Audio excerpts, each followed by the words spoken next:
That's why we call the meeting. We are not going back. The reason why you call the meeting because you're leaving these kids. Mimi sijui ya mama alipata tena waende. Ukiambia mtu arudi Tuesday sioni wiki nyingine.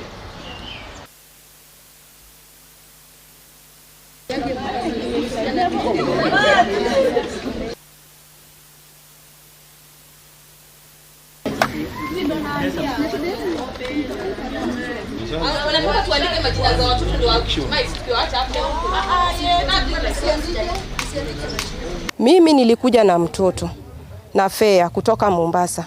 Nilipoambiwa turudi leo, nilisema narudi Mombasa. Wakaniambia nisirudi Mombasa. Nikauze hiyo ticket. Leo nikuje hapa tutahudumiwa, watoto wataingia shule. Niliuza tiketi yangu ili nipate mahali pa kulala. Hivi saa hii sina hata pesa ya kunirudisha Mombasa na mtoto pia hajaingia shule. Most of our watoto actually wote wale wako hapa ni watoto wako form 4. And if there is any issue, especially kama issue ya strike imetokea kwa shule zingine nyingi. Na issue kama hii ikitokea definitely kuna zile process zinatumika. Lakini zile shule zote nimeona ikikuja in terms of form 4 lazima kuna vitu zitafanyika considering the fact that wako form 4. First thing, hawa watoto wenye wako hapa hakuna ule anahusika kwa hiyo strike. Already wamefanya investigation yao. Hakuna mtoto ule yuko hapa anahusika kwa strike. Kwa hivyo they are not involved. So I reported yesterday with a fee balance and I was turned away.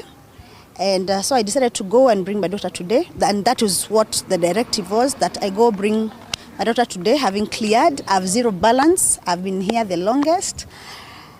We've been here yesterday at a cost, right? We are here today at a cost. We've been told to come back on Tuesday.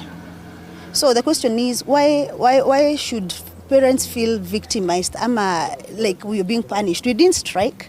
And when they talked of kids not coming back with whatever balance, I personally told my daughter, you know what, let's go home and find fee. And when we came back today, we've not been admitted, we've no audience. We understand the head teacher left. So we're asking, what is really going on?